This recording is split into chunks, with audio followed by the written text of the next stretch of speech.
I call it a comedy of tragedies, sir. And it's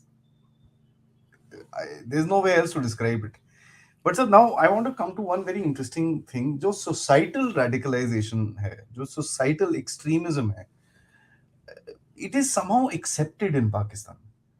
Uh, Whatever said and done, in the Gulf countries also it is there. There's no question. A lot of we know where all ISIS ke people came out from. A lot came out from the Gulf countries and stuff like that.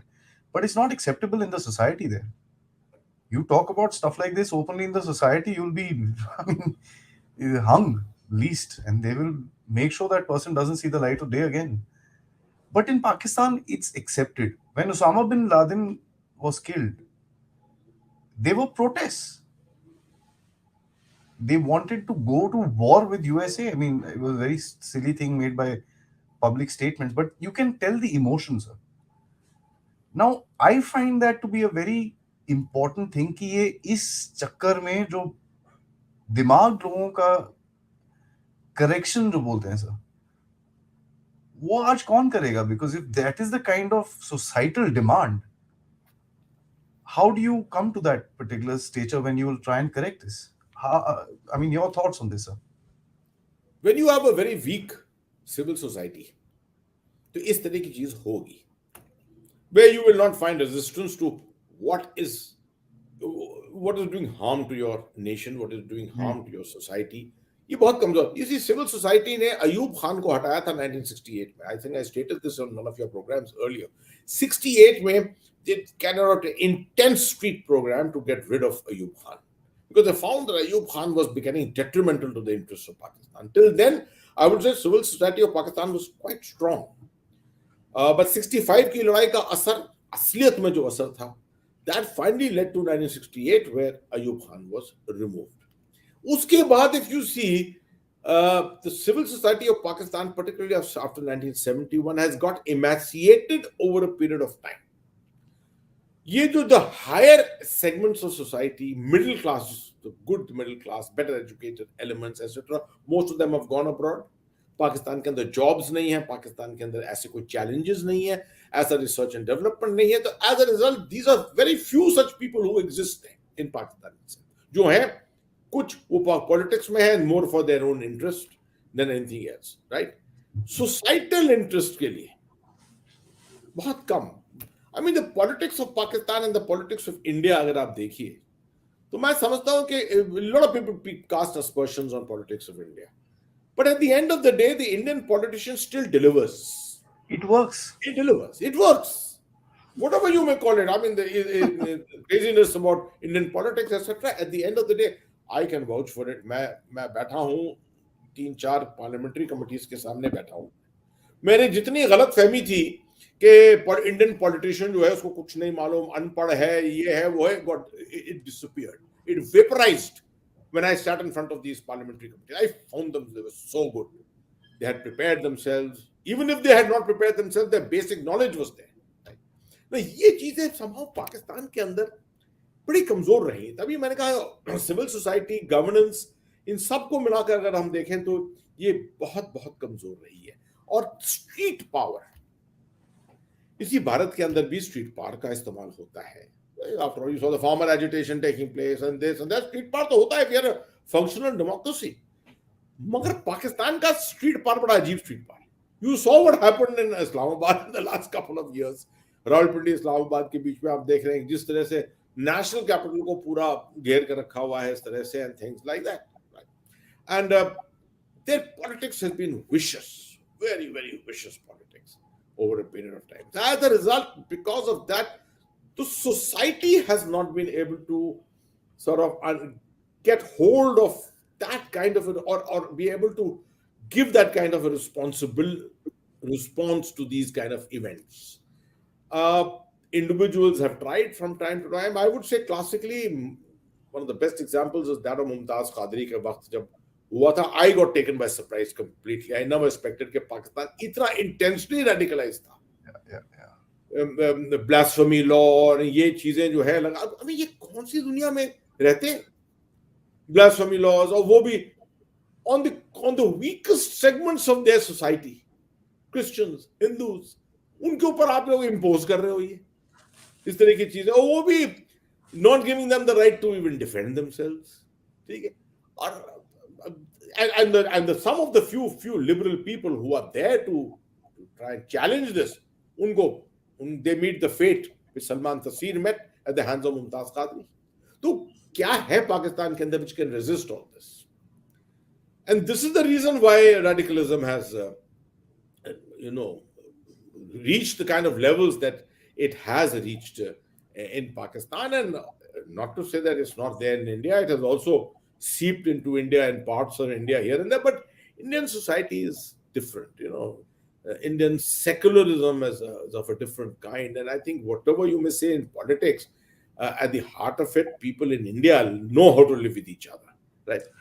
Pakistan के अंदर, I always love to quote this example to people कि भारत में सबसे बड़ी बात यह है कि स्कूल में कोई बच्चा जो है ना, वो जब बेंच पे बैठता है तो उसके पीछे हिंदू होता है, उसके सामने मुसलमान होता है, उसकी एक तरफ सिख होता है, एक तरफ ईसाई होता है. He eats his lunch also sharing the lunch box with all these people, with all these kids. Pakistani को कभी अपॉर्चुनिटी मिलती ही नहीं. He never gets the opportunity to sit and have a meal with a Hindu, a Christian, and a Sikh. I consider myself fortunate कि यार मैं तो I can eat off any plate, I can eat off any table and be happy with it. That kind of a thing is not there in Pakistan at all. And this is the reason.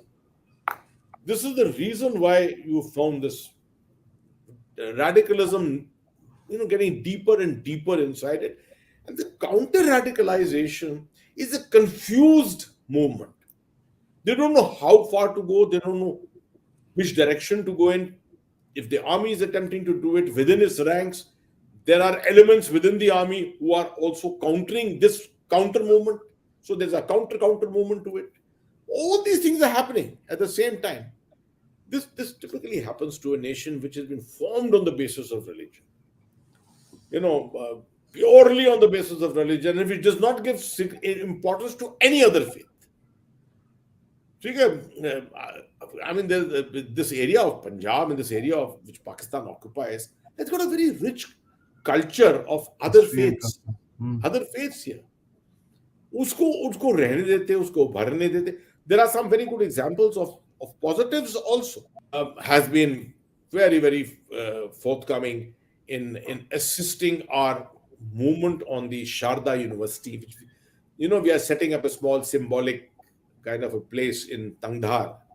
Kal parson bhi wahan ho raha hai in Kashmir, closest to this area where the old Sharda Peeth used to exist, right? The Sharda civilization used to exist in a place called At Muqam, which is in the Neelam Valley. And I can tell you, I've been in touch with people from Muzaffarabad University because I'm a part of this whole movement. I wanted to promote this entire very, very inclusive kind of a culture, which the people who believe in Sharda Peeth have been following. And they have been in touch with Muzaffarabad. I have been in touch with Muzaffarabad University, and they've been assisting us with this. तो ऐसी बात नहीं है, आप बुरे आदमी नहीं, अच्छे आदमी बहुत लोग हैं. मगर ये जो silent, maybe there may be a majority of people who may be wanting to get rid of all this, but they're too silent. They're too silent. They need to speak out. They need to speak out. That's the only way that things will change in Pakistan. I mean, it's difficult for me to fathom that, sir, because when somebody does speak out, they're blamed on blasphemy and burnt in the middle of the street. And so that is the problem. That is the problem. That's a big problem. So you mentioned the army. मैंने बोला था वो pin लगाना है इसके ऊपर, सवाल के ऊपर. And I want to pull out that pin and now talk about that. Is today the army is fighting what you call is radical Islam coming across from Afghanistan, TTP, and so on and so forth. Incidentally, yesterday in the afternoon, I was sitting with General Rajiv Narayanan and we were talking about it, and I showed a map where the TTP has claimed the NFWP and certain areas as close as POK तक पहुंच गए हैं sir वो लोग. तो मतलब they say हमारा है, भूल जाओ. This is it.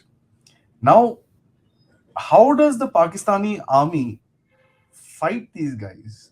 Because when he looks through his barrel, he looks at a guy who believes the same thing he believes in. Yes, not to say that the entire Pakistan army is radicalized. Very large segment is radicalized, no doubt, but there is a semblance, there's still a semblance of sanity within the Pakistan army also. The officer cadre, to my mind, there is a percentage again, not as much as among the uh, personnel below officer Okay. rank elements Okay. who are radicalized. The officer cadre is more educated, more sort of inclusive in their overall thinking, etc. And I do always go back to that famous landmark of the army public school killings, where I thought that should have made such a difference to the thinking of the Pakistan army, and they should have really gone hammer and tongs. When they went hammer and tongs during Operation Zarbe-Az, they achieved a lot.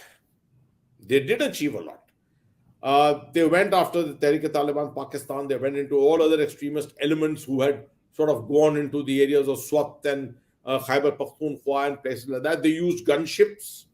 They used artillery. I met a taxi driver from Pakistan in Dubai who was taking me from the airport to the hotel, and I got into an interesting conversation with him. I find that's a great place to learn things from people from Pakistan. I told him I'm Exactly. from India, and very very frankly, मैं तो मुझे बहुत interest है पाकिस्तान में. Just let me know क्या. He gave me the whole story of that place.